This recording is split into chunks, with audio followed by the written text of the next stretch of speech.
வாரும் பரிசுத்த ஆவியானவரே,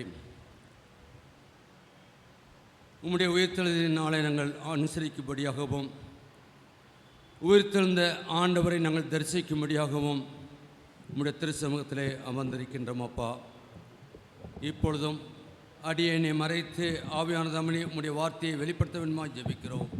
நீர் பேசும் ஆண்டவரே, நாங்கள் கேட்க அவளோடு காத்திருக்கிறோம். உம்முடைய வார்த்தையே சத்தியம் சுவாமி. ஆமீன். கர்த்தருக்குள் பிரியமானவர்களே, இந்த மனமகிழ்ச்சியான உயிர்த்தெழுதலின் திருநாளிலே தேவ சமூகத்திலே வந்து அமர்ந்திருக்கிற உங்கள் யாவருக்கும் உயிர்த்தெழுந்த ஆண்டவராம் இயேசு கிறிஸ்துவின் இனிதான நாமத்தினாலே உயிர்த்தெழுதலின் வாழ்த்துக்களையும் வணக்கத்தையும் தலைமை ஆயர் சார்பாகவும் குடும்பங்கள் சார்பாகவும் அடியேன் தெரிவித்துக் கொள்கின்றோம். அன்புக்குரியவர்களே, இந்த நாள் நமக்கு திருச்சபை கொடுத்திருக்கின்றது. உயிர்த்தெழுதல் மரணத்தின் மீது வெற்றி, உயிர்த்தெழுதல் மரணத்தின் மீது வெற்றி என்று சிந்திக்கும்படியாய் நம்மை அழைத்திருக்கின்றார்கள் திருச்சபை. ஒருவேளை இந்த நாளிலே முதலாம் வேத பாடமாக எசேக்கியேல் தீர்க்கதரிசன புத்தகம் 37ஆம் அதிகாரம் 1 முதல் 14 வசனமும், இரண்டாம் வேத பாடமாக 2 கொரிந்தியர் 5ஆம் அதிகாரம் 1 முதல் 10 வசனமும், மூன்றாம் வேத பாடமாக சற்று முன்பு வாசிக்க கேட்ட மார்க்கு நற்செய்தி 16ஆம் அதிகாரம் 1 முதல் 11 இந்த நாளிலே கொடுக்கப்பட்டிருக்கின்றது. சற்று நேர தியானத்திற்காக வாசிக்க கேட்ட மார்க்கு 16 1 முதல் 11 வசனங்களை எடுத்து நாம் இந்த நாளில் தியானிக்க அழைக்கப்படுகின்றோம். ஆண்டவராகிய இயேசு கிறிஸ்து உயிர்த்தெழுந்ததை 4 நற்செய்தியாளரும் வெளிப்படுத்துகின்றார்கள்.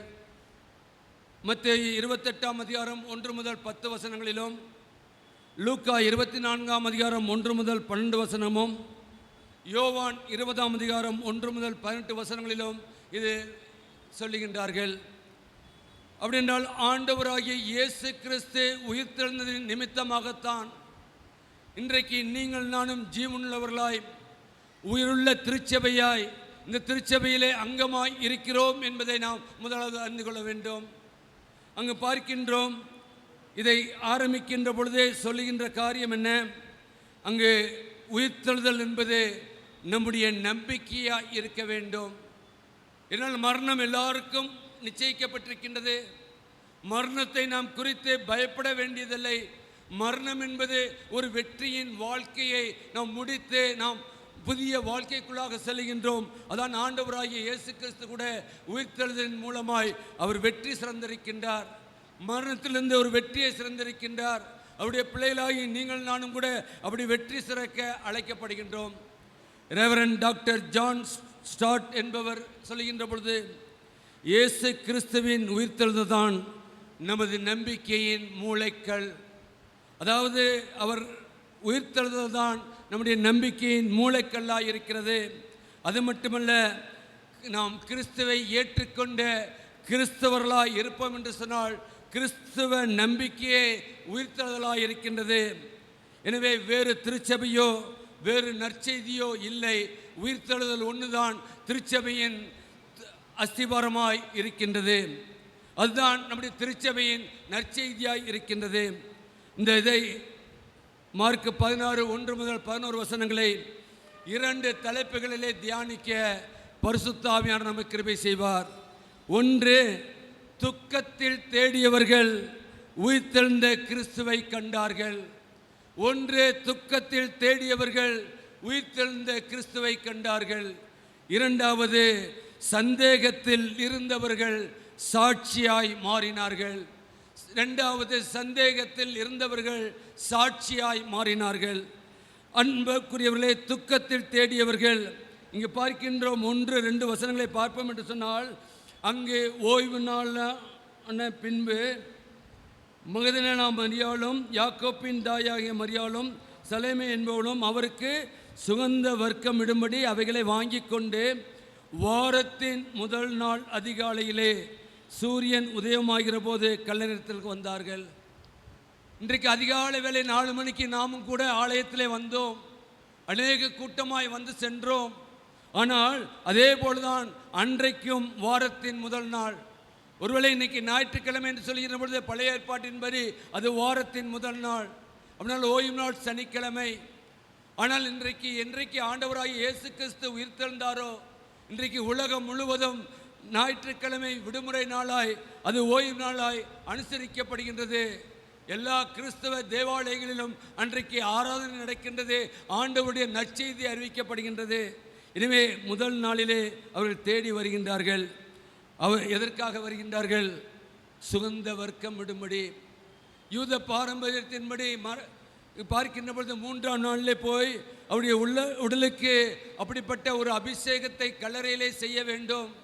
நாம் கூட 3ஆம் நாள் போகிறோம்ல, போய் பால் தெளிக்கின்றோம். இன்றைக்கு நம்முடைய வழக்கமாய் இருக்கின்றது. அது யூத இதில் அவருடைய சரீரத்துக்கு அங்கு போட வேண்டும். அடக்கம் பண்ணப்பட்ட சரீரத்திலே சுகந்த வர்க்கத்தை போட வேண்டும். அதற்காக அதிகாலை வேளையிலே அங்கு பெண்கள் செல்கின்றார்கள் என்று பார்க்கின்றோம். ஆனால் செல்கின்ற வேளையிலே புறப்பட்டாச்சு.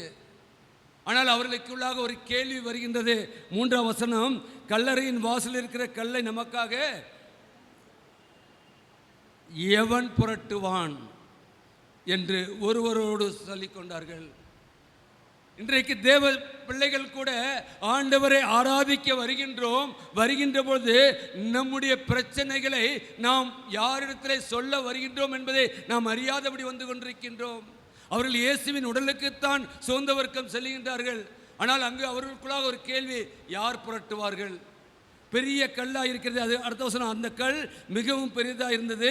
அவர்கள் ஏறிட்டு பார்க்கிற போது அந்த கல் தள்ளப்பட்டிருக்க கண்டார்கள். அன்புக்குரிய விசுவாச கூட்டமே, அன்புக்குரிய விசுவாச கூட்டமே, உங்களுக்கும் எனக்குமாக ஆண்டவர் இந்த நாளில் சொல்லுகின்ற வார்த்தை, நீங்கள் நானும் அவரை தேடி வருகின்றோம். ஆனால் தடைக்கற்கள் உண்டு. ஆண்டவரை ஆராதிக்க முடியாதபடி, ஆண்டவருடைய பிரசன்னத்தை நாம் அனுபவிக்க முடியாதபடி நம்முடைய வாழ்க்கையிலே அநேக கற்கள் உண்டு. ஆனால் நாம் அதை குறித்து நாம் சிந்திக்க அல்ல, எல்லாவற்றையும் தள்ளி போடுகின்ற கர்த்தர் தான் இன்றைக்கு உயிர்த்தெழுந்திருக்கின்றார். இன்றைக்கும் அந்த கல்லறை இருக்கின்றது. ஒரு பெரிய கல், புரட்டப்பட்ட கல். அதற்குள்ளாக செல்வோம் என்றால் முதலாவது ஒரு ரூமு, அதற்கு உள்ள சென்றால் இன்னொரு ரூமு. அதில் தான் அவருடைய சரீரம் வைக்கப்பட்டிருந்தது. ஒரு பெரிய பாறையிலே குடையப்பட்ட கல்லறை. இன்றைக்கும் அது சாட்சியாய் நின்று கொண்டிருக்கின்றது. ஒருவேளை நம்முடைய காரியங்களை பார்க்கின்ற போது நாம் செல்கின்ற கல்லறையெல்லாம் பிறப்பு இறப்பு அதான் பார்த்திருப்போம். ஆனால் நீங்கள் நானும் ஆராதிக்கின்ற தேவன் பிறப்பு மட்டுமல்ல, இறப்பு மட்டுமல்ல, உயிர்ப்பும் அங்கு இருந்தது. அவர் சொன்னபடியே 3ஆம் நாள் உயிர்த்தெழுந்தார். எனவே அந்த உயிர்த்தெழுந்த கல்லறை இன்றைக்கும் புரட்டப்பட்டு இருக்கின்றது என்பதை நாம் அறிந்து கொள்ள அழைக்கப்படுகின்றோம். அவர் வருகின்ற பொழுது புரட்டப்பட்டிருக்கின்றது. அதை பார்த்த மாத்திரத்திலே அவர்கள் கல்லறைக்குள் பிரவேசித்தார்கள். அவர்கள் உடனே உள்ளே போகிறாங்க. போய் அங்கு பார்க்கின்ற பொழுது அங்கு வெள்ளை இங்கி தரித்தவனாய் வலது பக்கத்திலே உட்கார்ந்த ஒரு வாலிபனை கண்டு பயந்தார்கள். ஒருவேளை மார்க் சொல்கிற பொழுது ஒரு வாலிபன் என்று சொல்லப்படுகின்றது. மத்தேயு 22 பார்ப்பேன் சொன்னால் 5ஆம் வசனம் ஒரு தூதன் என்று சொல்லப்படுகின்றது. லூக்காவிலே பார்ப்பேன் சொன்னால் 4ஆம் வசனத்திலே 24 நாளிலே 2 பேர் பிரகாசம் உள்ள வஸ்திரம் தரித்தவர்களாய் அங்கு உள்ளே இருந்திருக்கின்றார்கள். இன்னும் யோவான் நற்செய்தியாளர் சொல்கிற பொழுது 20ஆம் அதிகாரம் 12ஆம் வசனத்திலே 2 தூதர்கள் கால் மாட்டில் ஒருவனும் தலைமாட்டில் ஒருவனுமாய் உட்கார்ந்திருக்க கண்டார்கள். அன்புக்குரிய தேவ ஜனமே, நம்முடைய வாழ்க்கையிலே நம்முடைய பிரச்சனைகளை யார் புரட்டுவார்கள்? நமக்கு தடையாக இருக்கின்ற கல்லை யார் புரட்டுவார்கள் என்று அங்கலாய்க்கின்ற கூட்டமே, இன்றைக்கு உங்களுக்கும் எனக்கும் ஆண்டவர் ஒரு தூதனுக்கு கட்டளையிட சித்தமுள்ளவராய் இருக்கின்றார். அன்றைக்கு அவ்வளவு பெரிய கல்லை தூதன் புரட்டி இருப்பான் சொன்னால், நம்முடைய வாழ்க்கையிலே நாம் சந்திக்கின்ற பிரச்சனைகள், போராட்டங்கள், வியாதிகள், வியாகுலங்கள், கண்ணீர்கள் எல்லாவற்றையும் புரட்டுகின்ற தூதனுக்கு இன்றைக்கும் உண்டு. ஆண்டவர் நிச்சயமாக அனுப்பி கொடுப்பார். எனவே நீங்கள் அதை குறித்து கவலைப்பட வேண்டாம். அன்றைக்கு பெண்கள் கவலைப்பட்டது போல நீங்களும் நானும் கவலைப்பட வேண்டாம். உங்களுடைய வாழ்க்கையிலும் என்னுடைய வாழ்க்கையிலும் இன்றைக்கு தூதன் செயல்பட இருக்கின்றார். இனி வருநாட்களிலே நீங்கள் எங்கு சென்றாலும் அவர் தூதருக்கு கட்டளையிடுவார். அவர்கள் உங்களை பாதுகாப்பார்கள். உங்கள் கல்கள் உங்கள் கால்கள் இடராதபடி அவர்கள் ஏந்துவார்கள். அவருடைய சமூகம் நமக்கு முன்பாக இருக்கும்.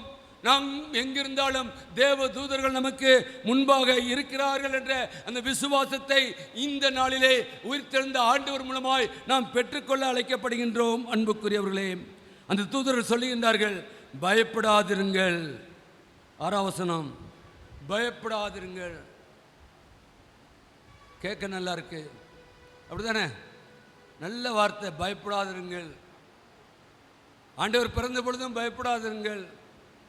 ஆனால் இன்னைக்கு மனிதனுடைய வாழ்க்கை பயந்து பயந்து வாழ்ந்து கொண்டிருக்கின்றோம். நம்முடைய வாழ்க்கையிலே பயம் என்பது ஒவ்வொரு மனிதருக்கும் ஒவ்வொரு விதமாக இருக்கின்றது. மனிதனுக்கென்று மனிதனே பயந்து கொண்டிருக்கின்றோம். ஆனால் ஆண்டவர் சொல்கிறார், கர்த்தருக்கு பயந்து அவர் வழியில் நடக்கிறவன் எவனோ அவன் பாக்கியவான். கர்த்தர் ஒருவருக்குத்தான் நாமும் நம்முடைய குடும்பமும் நம்முடைய பிள்ளைகளும் நம்முடைய பேர பிள்ளைகளும் பயப்பட வேண்டும். அப்படி பயப்படும் பயத்தில் தான் நீங்களும் நானும் வளர்க்க வேண்டும். உலகத்தின் எந்த காரியத்தை குறித்தும் யாரை குறித்தும் பயமற்றவர்களாய் நாம் இருக்க அழைக்கப்படுகின்றோம். பயப்படாதிருங்கள். சிலுவையில் அறையப்பட்ட நசரேயனாகிய இயேசுவை தேடுகிறீர்கள். அவர் உயிர்த்தெழுந்தார். அவர் இங்கே இல்லை. இதோ அவரை வைத்த இடம், இதோ அவரை வைத்த இடம். ஆம் அன்புக்குரியவர்களே, அந்த இடத்திலே ஆண்டவர் இல்லை. இன்றைக்கு அவர்தான் நம்மோடு கூட இருக்கின்றார். உயிர்த்தெழுந்த ஆண்டவர் நம்மோடு கூட வாழ்கின்றார். அவர்தான் நம்மை போஷிக்கின்றார். அவர்தான் நமக்கு வேண்டிய லாபமான ஆசீர்வாதங்களை கொடுத்து கொண்டிருக்கின்றார். உலகத்தின் முடிவு பரியந்தம் சகல நாட்களிலும் உங்களோடு கூட இருக்கிறேன் என்று சொன்ன கர்த்தர் தான் இன்றைக்கு உயிர்த்தெழுந்திருக்கின்றார். அவர் உயிர்த்தெழுந்த ஆண்டவர் நம்மோடு இருக்கும்படியாய் உயிர்த்தெழுந்திருக்கின்றார். மத்தேயு 28:5 பார்க்கின்ற பொழுது அவர் இங்கே இல்லை, அவர் உயிர்த்தெழுந்தார். இன்னும் லூக்கா சொல்கின்ற பொழுது 5:6 உயிர் உள்ளவரை இறந்தவரிடத்தில் ஏன் தேடுகிறீர்கள்? அவர் உயிர்த்தெழுந்து விட்டார், ஏன் இறந்தவரிடத்தில் தேடுகின்றீர்கள் என்று சொல்லி அங்கு பார்க்கின்றோம். நாமும் பல நேரங்களிலே கவலையோடு வருகிறோம். ஆனால் தேவன் ஏற்கனவே நமக்கு முன்பாகவே செயல்படுகிறவராயிருக்கின்றார். நம்முடைய கவலைகளை அறிந்திருக்கின்றார், நம்முடைய கண்ணீரை அறிந்திருக்கின்றார், நம்முடைய துக்கத்தை அறிந்திருக்கின்றார். அறிந்திருக்கிற கர்த்தர் நாம் கேட்பதற்கு முன்பாகவே அவர் செயல்படுகின்றவராயிருக்கின்றார். அவர்கள் கல்லை பற்றி கவலைப்பட்டார்கள், ஆனால் தேவன் அதை ஏற்கனவே அகற்றிவிட்டார். ஆம் அன்புக்குரியவர்களே, அதுதான் நாம் ஆராதிக்கின்ற தேவன். ஒரு பெண் ஒரு மருத்துவமனையிலே தனது மகன் ஆபத்தான நிலையிலே அனுமதிக்கப்பட்டு ஐசியூ வார்டிலே இருக்கின்றார். அவன் மிக இதாக இருக்கின்ற பொழுது எப்படி பிழைப்பானோ என்று சொல்லி அந்த தாய் வெளியிலிருந்து கண்ணீரோடு வேண்டுதல் செய்து கொண்டிருக்கின்றார், அழுது கொண்டிருக்கின்றார். நேரம் கடந்து சற்று நேரத்திலே மருத்துவர் உள்ளிருந்து வந்தார். வந்து அவர், அம்மா அனைத்து சிகிச்சையும் செய்து முடித்து விட்டோம் என்று சொன்னோன்னே இந்த அம்மாவுக்கு ஒரு கப்பு இருந்திருக்கு. அப்படி தான் சொல்லுவாங்க, நாங்கள் செய்ய வேண்டியெல்லாம் செஞ்சிட்டோம், இனிமேல் நீங்கள் உங்கள் கடவுளை இதானே இன்றைக்கி மருத்துவர் சொல்கிற வார்த்தை. இனிமேல் நீங்கள் ஆராதிக்கின்ற கர்த்தரை இது பண்ண. ஆனால் அவர் சொன்ன வார்த்தை, எல்லாம் செய்து முடித்து விட்டோம், இப்போது அவன் பாதுகாப்பாக இருக்கிறான் என்று சொன்னாராம். ஆம், அவள் கவலைப்பட்டு வெளியிலே கண்ணீரோடு ஜெபத்தோடு இருந்த பொழுது மருத்துவர் ஏற்கனவே ஆண்டவர் அவர்கள் மூலமாய் வேலை செய்து அந்த மகனுக்கு உயிரை கொடுத்திருக்கின்றார், பாதுகாப்பை கட்டளையிட்டிருக்கின்றார். அந்த ஆண்டவர் தான் இன்றைக்கு உயிர்த்தெழுந்திருக்கின்றார். அவர்தான் நமக்காக உயிர்த்தெழுந்திருக்கின்றார். அவர் நம்மை பாதுகாக்கும்படியாய், நம்மை பராமரிக்கும்படியாய், நம்முடைய தேவைகளை சந்திக்கும்படியாய் அவர் உயிர்த்தெழுந்திருக்கின்றார். அன்புக்குரியவர்களே, நம்முடைய வாழ்க்கையிலே கல் போல பல பிரச்சனைகள் இருக்கலாம், ஆனால் தேவன் அதை ஏற்கனவே அகற்ற தொடங்கிவிட்டார் என்ற விசுவாசம் நமக்கு வேண்டும். அந்த கல் எப்படி புரட்டப்பட்டதோ அதே போன்று நம்முடைய விசுவாச வாழ்க்கையிலும் அநேக கற்கள் தடைக்கற்களாக இருக்கின்றது. அன்றைக்கு மோசே சொல்கிற பொழுது, தடைகளை நீக்கி போடுகிறவர் செல்கின்றார். ஆம், அதே உயிர்த்தெழுந்த ஆண்டவர் இன்றைக்கு தூதனுக்கு கட்டளையிடுகின்றார். நம்முடைய வாழ்க்கையிலே நீங்கள் நானும் நம்முடைய குடும்பங்கள் ஆசீர்வாதம் பெற முடியாதபடி இருக்கின்ற எல்லா தடைக்கற்களையும் அவர் இந்த நாளிலே நீக்கத்தக்கதாய் அவர் செயல்படுகின்றவராய் இருக்கின்றார். அவர் எல்லாவற்றையும் அகற்றத் தொடங்கிவிட்டார். இந்த உயிர்த்தெழுதல் நாளிலே விசுவாசிப்போம். ஆண்டவரே, என்னுடைய வாழ்க்கையிலே, எங்களுடைய குடும்ப வாழ்க்கையிலே, எங்களுடைய பிள்ளைகள் வாழ்க்கையிலே காணப்பட்ட எல்லா தடைக்கற்களையும் இந்த நாட்களிலே நீ அகற்ற தொடங்கிவிட்டீர். நான் விசுவாசிக்கிறேனப்பா. ஹல்லேலூயா, ஹல்லேலூயா என்று சொல்லி ஆண்டவரை மகிமைப்படுத்துவோம். இரண்டாவதாக, சந்தேகத்தில் இருந்தவர்கள் சாட்சியாக மாறுகின்றார்கள். அங்கு பார்க்கின்றோம் 7-8 வசனங்களை பார்க்கின்ற போது அங்கு பார்க்கின்றோம், நீங்கள் அவருடைய சீசரத்திலையும் பேதுருவிடத்திலும் போய் உங்களுக்கு முன்னே கலிலேயாவுக்கு போகிறார், அவர் உங்களுக்கு சொன்னபடியே அங்கே அவரை காண்பீர்கள் என்று அவருக்கு சொல்லுங்கள் என்றார். அப்பொழுது நடுக்கமும் திகிலும் அவர்களை பிடித்தபடியால் அவர் சீக்கிரமாய் வெளியே வந்து கல்லறையை விட்டு ஓடினார்கள். அவர்கள் பயந்தபடியினால் ஒருவருக்கும் ஒன்றும் சொல்லாமல் போனார்கள் என்று பார்க்கின்றோம். ஆம், அன்புக்குரிய திருச்சபை மக்களே, இன்னைக்கு ஆண்டவர் நமக்கு முன்பாக அவர் இருக்கின்றார். நமக்கு முன்பாக செல்லுகின்றேன் சொன்ன கர்த்தர் அன்றைக்கு அவர்களுக்கு மட்டுமல்ல, இன்றைக்கு தேவ சமூகத்தில் வந்திருக்கிற உங்களுக்கும் எனக்கும் சொல்கிறார், உயிர்த்தெழுந்த நான் உங்களுக்கு முன்பாக செல்லுகின்றேன். நீங்கள் எங்கு செல்லுகின்றீர்களோ அங்கு என்னுடைய பிரசனத்தை நீங்கள் காண்பீர்கள். நான் செல்கிறேன் என்று சொல்கிறார். எனவே நீங்கள் நானும் காண அழைக்கப்படுகின்றோம். ஆனால் பெண்கள் பயந்து யாரிடமும் சொல்லவில்லை, யாரிடமும் சொல்லவில்லை. இன்றைக்கு அநேக கிறிஸ்தவருடைய வாழ்க்கை அப்படித்தான். ஆண்டவர் அநேக அற்புதங்களை செய்கிறார், அநேக அதிசயங்களை நமக்கு செய்கின்றார். ஆனால் நீங்கள் நானும் ஆண்டவரை குறித்து எத்தனை பேருக்கு சொல்லியிருக்கின்றோம்? ஆண்டவரை குறித்து நாம் எத்தனை பேருக்கு சொல்லியிருக்கிறோம்? நான் ஆராதிக்கின்ற தேவன், என்னை வழிநடத்துகின்ற தேவன், எனக்கு எல்லாமா இருக்கின்ற தேவன், எனக்கு ஒரு எல்லா பிரச்சனையும் எனக்கு தீர்த்திருக்கிறார் சொல்லி எத்தனை பேருக்கு நாம் சொல்லியிருக்கின்றோம்? ஒருவேளை ஒவ்வொரு ஞாயிற்றுக்கிழமையும் வாரத்தின் முதல் நாள் ஞாயிற்றுக்கிழமையிலே ஆராதனைக்கு வருகிறோமே, இந்த பலிபடத்திலிருந்து சத்தியத்தை கேட்கிறோமே, சத்தியத்தை கேட்கிற நீங்கள் நானும் எத்தனை பேருக்கு அதை சொல்லியிருக்கின்றோம்? அல்லது எத்தனை பேர் நம்முடைய ஆக்கி கொண்டு நம்முடைய வாழ்க்கையிலே நடந்திருக்கின்றோம்? அது எனக்காக சொல்லப்பட்டது. இன்னைக்கு சொல்லுகின்ற ஒவ்வொரு வார்த்தையும் எனக்காக என்று சொல்லி நாம் எடுத்துக்கொள்ள அழைக்கப்படுகின்றோம். யாருக்கோ அல்ல, எனக்காக. ஆண்டவர் ஆவியானவர் இன்றைக்கு கொடுக்கின்ற வார்த்தை எனக்காக என்று சொல்லி நாம் எடுக்க அழைக்கப்படுகின்றோம். அங்கு பார்க்கின்ற பொழுது 9ஆம் வசனத்திலே அங்கு மகனா மரியா என்ன பண்ணுகின்றார்? அவர்தான் முதல் தரிசனம் கண்டார். அன்புக்குரிய திருச்சபை மக்களே, நாமும் ஆண்டாண்டு காரணமாய் ஆண்டவரை ஆராதித்துக் கொண்டிருக்கின்றோமே, ஆண்டவரை நாம் தரிசித்து வாழ்ந்து கொண்டிருக்கின்றோமா? ஆண்டவர் சொல்கின்ற வார்த்தை என்ன? அதிகாலை தேடுகிறவன் என்னை கண்டடைவான். அதிகாலை தேடுகின்றோமா? நினைத்து பார்க்க அழைக்கப்படுகின்றோம். நமக்கு அதிகாலையே 7 மணி தானே. 7 மணினாக்கா அது இன்னைக்கு இருக்கிற பிள்ளைகளை எழுப்பவங்களாட்டி இன்னும் அரை மணி நேரம், அரை மணி நேரம் எப்படி வளர்த்து கொண்டிருக்கின்றோம்? உயிர்த்தெழுந்த ஆண்டவரை தரிசிக்க அழைக்கப்பட்ட மக்கள் அன்னைக்கு மகதலேனா மரியாள் முதல் தரிசனம் அவருக்கானார். என்ன? அதிகாலை வேளையிலே அவங்க சென்றது நிமித்தமாய். இன்றைக்கு அதிகாலை வேளையிலே நாம் குடும்பமாய் ஜெபிக்கின்றோமா? பிள்ளைகளோடு ஜெபிக்கின்றோமா? இயேசுவை அறிந்து கொள்கின்றோமா? தரிசிக்கின்ற ஒரு வாழ்க்கை. அதிகாலை தோறும் என்னுடைய கிருபை புதியதாய் இருக்கும் என்று சொல்லியிருக்கிறாரே. ஒவ்வொரு நாளும் கிருபையாய் ஆண்டவர் நமக்கு ஜீவனை கொடுக்கின்றாரே. கிருபையின் மேல் கிருபையை பெற்று நாம் வாழ்கின்றோமே. நாம் தரிசிக்க ஆண்டவரை அதிகாலை தேடுவோம். அதிகாலை தேவ சமூகத்திலே முழங்கால் படியிடுவோம். வேத வசனத்தை வாசிப்போம்.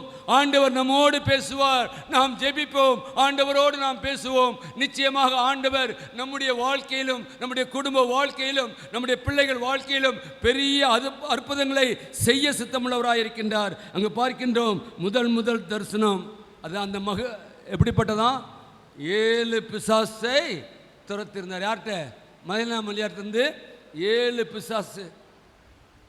7 பிசாசு துரத்தப்பட்டது நிமித்தமாகத்தான் ஆண்டவரை தரிசிக்க முடிந்தது. இன்றைக்கு நம்மை எதெல்லாம் பிடித்திருக்கின்றது? சிந்தித்து பார்க்கணும். ஆண்டவரை தரிசிக்க முடியவில்லை என்று சொன்னால் என்னுடைய வாழ்க்கையிலே எந்த பிசாசு என்னை ஆட்கொண்டு இருக்கின்றது? இன்றைக்கு அநேக பிசாசுகள் உண்டு. அந்த பிசாசின் ஆவி நமக்குள்ளாக இருக்கின்ற பொழுது ஆண்டவரை ஒரு காலம் எத்தனை உயிர்த்தெழுந்த பண்டிகையை நாம் சிந்தித்தாலும் நாம் தரிசிக்க முடியாது. சிந்தித்து பார்ப்போம், செயல்படுவோம். இன்றைக்கு நமக்கு இருக்கிற பிசாசின் தன்மைகள் என்ன? பிசாசு அழிக்கவும் கொல்லவும் தான் இருக்கின்றான். சமாதானம் இல்லாத எந்த இடத்திலும் பிசாசின் கிரிகை உண்டு. சந்தோஷம் இல்லாத எந்த குடும்பத்திலும் பிசாசின் கிரிகை உண்டு. திருச்சபையிலும் அதே நிலைமை. சிந்தித்து பார்ப்போம், என்னை என்ன ஆட்கொண்டிருக்கிறது? நான் எதற்கு நான் அகப்பட்டு கொண்டிருக்கின்றேன்? எந்த பிசாசு? அன்றைக்கு 14 மணி நேரத்தில் 7 பிசாசு, 7 சொல்லுகிற போது நமக்கு தெரியும் ஒரு முழுமை. இன்றைக்கு முழுமையாய் நம்மிடத்தில் இருக்கிற பிசாசு இன்றைக்கு தூக்கத்தின் ஆவி. இன்னைக்கு ஆலயத்துக்கு வருகின்றவரே தூங்குவதற்காகவே வருகின்றார்கள். அதற்காகவே வந்து தூங்கி, ஏன் ஃபேன் இருக்கு, ஏசி இருக்கு, என்ன ஏசி போடணும், ஆலயத்தில் ஏசி போடணும்னு சொல்லி ஒரு பெரிய ப்ராஜெக்ட் இருக்கு. இன்னும் நல்லா தூங்குறதுக்கு சத்தத்தை கேட்கக்கூடாது. இன்றைக்கு காலை 3 மணிலிருந்து தான் இன்றைக்கு இங்கே ஆராதனை அல்ல, கீழமாத்தூர் ஆராதனையை முடித்து விட்டு தான் இங்கு வந்திருக்கின்றோம். ஊழியக்காரருக்கு மட்டும் ஊழியம், மற்றவர்களுக்கு அல்ல. என்ன நடந்து கொண்டிருக்கின்றது திருச்சபையிலே? இன்றைக்கு என்ன நடந்து கொண்டிருக்கின்றது? யாருக்காக நாம் வாழ்ந்து கொண்டிருக்கின்றோம்? தூங்குவதற்காக ஆலயத்துக்கு வருவோம் சொன்னால் வீட்டில் படுத்து ஏசியை போட்டு பெட்ல தூங்கலாம். இங்க வந்து சத்தியத்தை கேட்கணும். சத்தியம் உங்களை விடுதலையாக்கும். எல்லாரும் விழிச்சிருக்கோம், எல்லாரும் விழித்து இருக்கின்றோம். அதிகாலை வேளையில் 14 மணியால் ஓடினாலே எதற்காக? ஆண்டவரை தரிசிக்க. ஆண்டவரை தரிசிக்காத ஒரு வாழ்க்கை அல்ல. அன்புக்குரியவர்களே, யோவான் 20:18 பார்க்கும்போது, மரியாள் சீசரத்திலே நான் ஆண்டவரை கண்டேன். லூக்கா 24:11 இவருடைய வார்த்தைகள் அவர்களுக்கு வீண் பேச்சாய் தோன்றினது, அவர்கள் இவர்களை நம்பவில்லை. இன்னைக்கு அப்படிதான் இருக்கு. ஊழியக்காரன் சொல்றதெல்லாம் வீண் பேச்சு. ஏதோ சொல்றாரு, யாருக்கோ சொல்றாரு. இல்ல பிரியமானவர்களே, எனக்கும் உங்களுக்கு தான் ஆவியானவர் கொடுத்திருக்கின்றார். கொடுக்கின்ற வார்த்தை அவருக்கு இவருக்கு அல்ல, எனக்கு என்று உள்வாங்கி அந்த உயிர்த்தெழுந்த ஆண்டவர் எனக்குள்ளாக கிரியை செய்ய வேண்டும். இல்லை என்றால் நான் கிறிஸ்தவனாக இருந்து பிரயோஜனம் இல்லை. வேணா வெளியில பார்த்துக்கலாம், சிலுவை போட்டு பைபிளை தூக்கிட்டு ஒரு ஆடம்பரமான ஒரு வாழ்க்கை. அன்புக்குரியவர்களே, கர்த்தருடைய வார்த்தை அவர்களுக்கு வீணாய் தோன்றியது. சீசர்கிட்ட போய் சொல்றாங்க, அது வீண் பேச்சு. இன்னைக்கு அப்படிதான் நினைச்சிட்டு இருக்கோம். இது வீண் பேச்சு அல்ல. இந்த இடத்துல இருந்து வருகிற ஒவ்வொரு வார்த்தைக்கும் ஜீவன் இருக்கின்றது. அந்த ஜீவனுள்ள வார்த்தை நிச்சயமாக ஒரு நாள் செயலாற்றும். செயல்படுகின்றதை அந்நிய கண்கள் அல்ல, நம்முடைய கண்கள் காணும். பார்க்க போறோம். தேவன் நமக்கு நல்ல செய்தியை கொடுக்கிறார். ஆனால் அதை நம்புவதும் அறிவிப்பதும் நம்முடைய பொறுப்பாக இருக்கின்றது. சில நேரங்களில் நாம் பயப்படுகின்றோம். என்ன பயம்? மனுஷனுக்கு, கடவுளுக்கு இல்லை. அவர் என்ன சொல்லுவாரோ, அவர் என்ன சொல்லுவாரோ, அவர் என்ன சொல்லுவாரோ. அவரை இவரும் நமக்கு முன்னால வந்து நிற்க போறதில்ல. அவருக்காக நாம் இங்கே அழைக்கப்படவில்லை. அவருடைய பிள்ளையாக ஆண்டவர் நம்மை அழைக்கவில்லை. நினைத்து பார்க்க அழைக்கப்படுகின்றோம். எனவே பொறுப்பு நமக்கு கொடுக்கப்பட்டிருக்கின்றது. பொறுப்பை உணர்ந்து பொறுப்போடு நாம் செயல்படவில்லை என்று சொன்னால் ஆண்டவர் வருகின்ற நாளிலே கணக்கு ஒப்புவித்தே ஆக வேண்டும். எனக்கு அதே தான், உங்களுக்கு அதுதான். யாரும் தப்பிக்க முடியாது. அங்கே ஒரு லாயர் வரமாட்டாரு. இங்கே லாயருக்கு ஃபீஸ் கொடுத்தாச்சுன்னா கீழ்கோர்ட்டு, மேல்கோர்ட்டு, சுப்ரீம் கோர்ட்டு போய் பார்த்துக்கலாம். அங்கே ஒரு கோர்ட்டும் கிடையாது. இன்றைக்கு ஏப்ரல் 5ஆம் தேதி நான் தூய இம்மானுவேல் ஆலயத்திலே இந்த நேரத்தில் நான் இருந்தேனே, என்னுடைய நிலைமை என்ன என்பதை ஆண்டவர் வருகின்ற பொழுது அதற்கேற்ற பலனோடு வருவார். பலனோடு எனக்கு கொடுக்கப்பட்ட பொறுப்பிலே நான் எப்படி செயலாற்றிருக்கின்றேன் என்பதற்கு நான் நிச்சயமாக ஜட்ஜ்மெண்டோட வருவார். அந்த ஜட்ஜ்மெண்ட்டை யாரும் போய் மாற்ற முடியாது. என்றால் சில நேரங்களில் நாம் பயப்படுகிறோம், சில நேரங்களில் சந்தேகப்படுகிறோம். என்ன சந்தேகம்?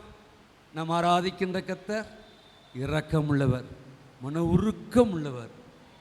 அதனால் அவர் எல்லாத்தையும் சவிச்சுக்குவார். நம்ம என்ன செஞ்சாலும் ஆண்டவர் எல்லாவற்றையும் சவிச்சுக்குவார். அப்படி தானே? சந்தேகம். ஆண்டவர் வரப்போகிற நீதி உள்ள நியாயாதிபதியாக இருக்கின்றார்.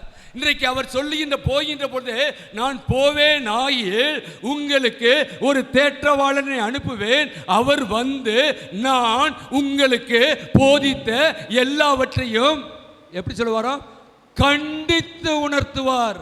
ஆவியானவர் வேலை என்ன? கண்டித்து உணர்த்துவது. அதனால ஊழியக்காரங்க 5 வருஷத்துக்கு ஒரு தடவை போய்கிட்டே இருக்கிறது முடியாது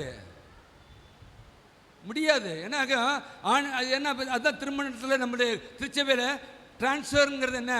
அங்கே கண்டித்தோடனே உடனே ஒரு கூட்டம் போதருக்கு விரோதமா, சத்தியத்தை அறியல்ல சத்தியத்திற்கு விரோதமாய் செயல்படுகின்ற ஒரு கூட்டம். போதகரை அல்ல, போதகர் சொன்னாரு, இங்கே வருகின்ற பொழுது அவருடைய சரீரத்தை வாங்கின்ற பொழுது ஆண்டவருடைய சரீரம் நம்மை தொடுகின்றது சொன்னார்ல வியாழக்கிழமை. எத்தனை பேர் தொட அனுமதிக்கின்றோம்? ஆண்டவர் வருகின்ற பொழுது கணக்கு கேட்பார். ஆனால் தேவன் நம்மை உயிர்த்தெழுதலுக்கு சாட்சியாய் வைத்திருக்கின்றார். ஒரு கிராமத்தில் தீப்பெட்டி எரிச்சான். தீப்பெட்டுன்னு அங்கே ஒரு வாலிபன் ஓடி வந்திருக்கான். தீ தீ தீ தீன்னு கத்திக்கிட்டே ஓடி இருக்கான். உடனே அதை கேட்ட மக்கள் என்ன பண்ணுறாங்க? ஓடி இருக்காங்க. ஒரு சில மக்கள் அவன் கத்திட்டு போகிறான், நம்ம வாட்டை இருப்போம் இது பண்ணிட்டாங்க. போனவங்க எல்லாம் காப்பாற்றப்பட்டார்கள். அங்கே இருந்தவர்கள் அந்த தீக்கு இரையாக்கப்பட்டார்கள். இன்றைக்கு ஆவியானவரும் கூட தூய இம்மானுவேல் ஆலயத்தில் கொடுக்கின்ற வார்த்தை அந்த இதை போல உங்களுக்கு ஒரு எச்சரிப்பின் வாழ்க்கையாக இருக்கின்றது. இன்றைக்காவது இந்த உயிர்த்தெழுந்த ஆண்டவரை நீங்கள் தரிசிக்கத்தக்கதாய் உங்களுடைய வாழ்க்கையை விட்டு, இதுவரைக்கும் நீங்கள் உட்கார்ந்திருந்த இடம் போதும், இதுவரைக்கும் நீங்கள் நடந்த வாழ்க்கை போதும், இப்பயாவது சத்தத்தை கேட்டு ஓடுங்க. ஓடி உங்களுடைய உயிரையும் உங்களுடைய பிள்ளைகளுடைய உயிரையும் நீங்கள் காப்பாற்றிக் கொள்ளுங்கள், உங்களுடைய குடும்பத்தை காப்பாற்றிக் கொள்ளுங்கள் சொல்லி ஆண்டவர் எதிர்பார்க்கின்றார். உயிர்த்தெழுந்த கிறிஸ்துவின் செய்தி வாழ்க்கையை காப்பாற்றும் செய்தி. உயிர்த்தெழுந்த ஆண்டவரின் செய்தி நம்முடைய வாழ்க்கையை காப்பாற்றும் செய்தி. எனவே இதிலிருந்து, இந்த வசனங்களிலிருந்து நமக்கு 2 முக்கியமான உண்மைகளை கர்த்தர் வெளிப்படுத்துகின்றார். ஒன்று, தேவன் நம் பிரச்சனைகளுக்கு முன்பே தீர்க்கிறவர். நாம் கவலைப்படும் முன்பே அவர் செயல்படுகின்றவர். மீண்டும் சொல்கிறேன், தேவன் நம் பிரச்சனைகளை முன்பே தீர்க்கிறவர். நாம் கவலைப்படும் முன்பே அவர் செயல்படுகிறவராயிருக்கின்றார். இரண்டாவது, உயிர்த்தெழுந்த கிறிஸ்துவின் சாட்சியாக வாழ வேண்டும். பயம், சந்தேகம் இது எதுவும் நம்மை ஆட்கொள்ள விடாதபடி ஆண்டவருக்குள்ளாக, ஆண்டவருக்கு பயந்த ஒரு வாழ்க்கை வாழ. ஆண்டவருக்கு பயம் என்று சொல்கின்ற பொழுது, ஆண்டவர் என்னை கொண்டு என்ன சித்தமாக இருக்கிறாரோ பயந்து நடுக்கத்தோடு, ஆண்டவரே எனக்கு இந்த பொறுப்பை கொடுத்திருக்கிறப்பா, இந்த பொறுப்பை நான் உண்மையும் உத்தமமாய் செய்ய எனக்கு கிருபைதாரம் சொல்லி பயத்தோடு கூட நடுக்கத்தோடு கூட நாம் செய்கின்ற பொழுது நிச்சயமாக ஆண்டவர், உயிர்த்தெழுந்த ஆண்டவர் நம்மோடு கூட இருக்கின்றவராயிருக்கின்றார். அப்போஸ்தலனாகிய பவுல் ரோமாவியருக்கு எழுதுகின்ற பொழுது 10ஆம் அதிகாரம் 9 சொல்கின்றார், இயேசு உயிர்த்தெழுந்தார் என்று நம்பினால் இரட்சிப்பு உண்டு. எடுத்தவர்கள் வாசிக்கலாமே. ரோமர் 10:9. கர்த்தராகிய இயேசுவை உன் வாயினாலே அறிக்கையிட்டு தேவன் அவரை மரித்தோரிலிருந்து எழுப்பினார் என்று உன் இருதயத்திலே விசுவாசித்தால் இரட்சிக்கப்படுவாய். பாருங்க, மரித்தோர் இருந்து ஆண்டவராகிய இயேசு கிறிஸ்துவை எழுப்பினார் என்று உன் இருதயத்திலே விசுவாசித்தால். இன்னைக்கு வந்திருக்கிற தேவ ஜனமே, உயிர்த்தெழுதலின் பண்டிகையை கொண்டாட வந்திருக்கின்றமே, உயிர்த்தெழுந்த ஆண்டவர் உயிர்த்தெழுந்தார் என்று உங்களுடைய என்னுடைய இருதயத்திலே விசுவாசித்தாலே அது ஒரு இரட்சிப்பின் வாழ்க்கை. கிறிஸ்தவ வாழ்க்கை என்பது இரட்சிப்பில் அடங்கியிருக்கிறது. நாம் இரட்சிக்கப்படாதபடி இயேசுவை காண முடியாது. அங்கு சொல்லுகின்ற பொழுது, இயேசு கிறிஸ்துவை உன் வாயினாலே அறிக்கையிட்டு, உன் வாயினாலே அறிக்கையிட்டு அவரை மரித்தோரிலிருந்து எழுப்பினார் என்று உன் இருதயத்திலே விசுவாசித்தால் இரட்சிக்கப்படுவாய்.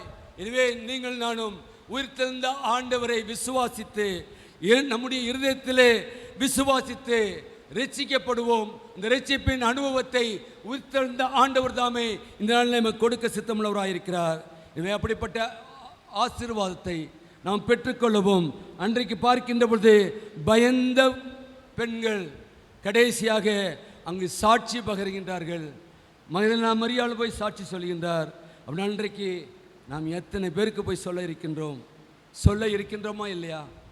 என்னென்னமோ பேசுகிறோம், என்னென்னமோ சொல்கிறோம், நடக்காதெல்லாம் நடந்துன்னு பேசுகிறோம், செய்யாதெல்லாம் செஞ்சோம்னு பேசுகிறோம்.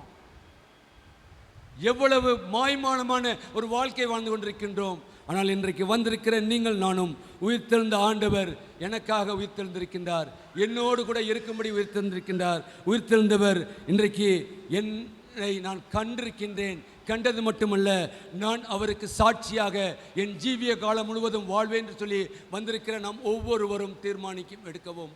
அதை நிச்சயமாக ஆண்டவர் வரக்கூடிய நாட்களிலே அதை நமக்கு ஆசீர்வாதமாய் மாற்றி கொடுப்பார் என்ற அந்த விசுவாசத்திலே நாம் இந்த நாளிலே இந்த திருநாளை கொண்டாடுவோம். திருநாள்னாக்கா மத்தியானம் என்ன இருக்குது? எத்தனை பேர் இன்றைக்கி மனசு இங்கே இருக்கோம்? எத்தனை பேர் என்னடா இவ்வளோ நேரம் போட்டு பிரசங்கம் பண்ணிக்கிட்டு இருக்காரு, வந்து போய் வீட்டில் போய் வாங்கி வச்சுட்டு வந்தாச்சு, பிரியாணி எப்போ ஆக்குறது, எப்போ சிக்கன் செய்கிறது? வருகின்ற பொழுது நம்முடைய எண்ணங்கள் சிந்தனைகள் சிதறி போகின்றது. தேவ சமூகத்தில் இருந்து ஒரு மன ஆவியோடு கூட நாம் ஆராதிக்காதபடி இருப்போம் என்று சொன்னால் உயிர்த்தெழுந்த ஆண்டவரை தரிசிக்க முடியாது. எனவே நீங்கள் நான் ரட்சிக்கப்பட்டிருக்கின்றோம் என்று சொன்னால் நமக்குள்ளாக கொடுக்கப்பட்ட காரியங்களை உணர்ந்து பார்த்து செயல்படுவோம். இந்த நாளிலாவது நாம் ஆண்டவருக்கு நம்மை முற்றிலும் அர்ப்பணிப்போம். உயிர்த்தெழுந்த ஆண்டவரே, என்னுடைய உள்ளத்திலும் என்னுடைய இல்லத்திலும் நீர் கர்த்தாவே தரிசனமாகும். அதை நான் கண்டு உமக்கு சாட்சியாய் நான் வாழ என்னை கிருபைதாரும் என்று சொல்லி ஜெபிப்போம். அது நிச்சயமாக ஆண்டவர் நம்முடைய ஜெபத்துக்கு பதில் தருவேன் என்று சொல்லியிருக்கிறார். வாயிலே வார்த்தை பிறவாதற்கு முன்பாகவே உங்களுக்கு பதில் கொடுப்பேன் என்று சொல்லிப்பாங்க. எனவே நாம் ஜெபிப்போம், அந்த ஆசீர்வாதத்தை சொந்தத்துக் கொள்வோம். அப்படிப்பட்ட ஒரு வாழ்க்கை வாழ உங்களுக்கும் எனக்கும் பரிசுத்த ஆவியானவர் தாமே கிருபையும் ஒத்தாசையும் செய்வாராக. ஆமீன். ஜெபம் செய்வோம். அன்புள்ள ஆண்டவரே, நீர் எங்களுக்கு கிருபையாய் கொடுத்த ஜீவனுள்ள வார்த்தைக்காக நன்றியோடு மெத்துதிக்கிறப்பா ஸ்தோத்திரிக்கிறோம்.